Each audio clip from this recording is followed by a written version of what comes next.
உழைக்கிற மக்களுக்கு தான் உழைக்கிற மக்களோட வலியும் வேதனையும் தெரியும்னு சொல்லுவாங்க.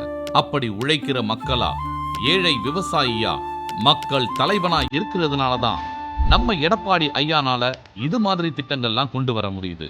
நான் எந்த திட்டத்தை பத்தி பேசுறேன்னு தானே யோசிச்சுட்டு இருக்கீங்க. கண்டுபிடிக்கிறது கொஞ்சம் கஷ்டம்தான்.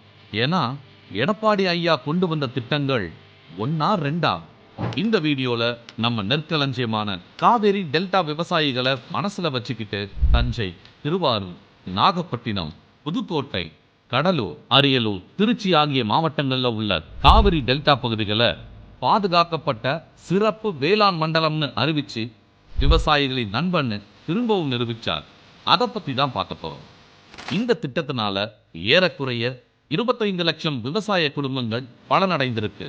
பல விவசாய நிலங்கள் தாக்கப்பட்டிருக்கு. விவசாயி வயிற்றுல பிறந்துட்டு விவசாயிகளையும் விவசாயத்தையும் விட்டுவனான்னு நம்ம இபிஎஸ் ஐயா பார்த்து டெல்டா நிலங்களை பாதுகாத்தார்.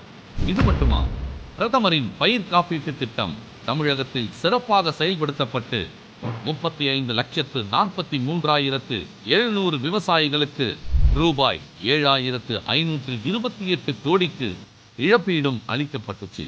விவசாயிகளுக்கு ஒரு பிரச்சனைனா எப்போதுமே வந்து நிற்கிறது நம்ம இபிஎஸ் ஐயா தான். அவரோட ஆட்சி காலம் விவசாயிகளின் பொற்காலம்னு தான் சொல்லணும்.